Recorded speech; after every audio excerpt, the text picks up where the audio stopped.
Here we have this 2022 Man Tgs, which suddenly shut down just like somebody pulled the cord from the wall. After a short check, I've noticed that there's no power on the cab, which should have through this big red wire here. Also, the tachograph is not working, and that one has a separate wire for power.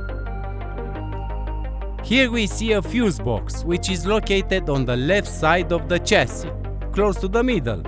Tracking this harness, I've noticed that here is a design error. I'm sure this harness shouldn't be so tight to the chassis. Disaster can happen, as you see. This wire was almost welded on the chassis. So I think we got to pay attention to this fact because we'll often meet this problem. This is not something normal for a 1-year-old truck. But anyway, let's fix this.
I hope my video was useful to you. Thank you for watching and don't forget to hit that subscribe button.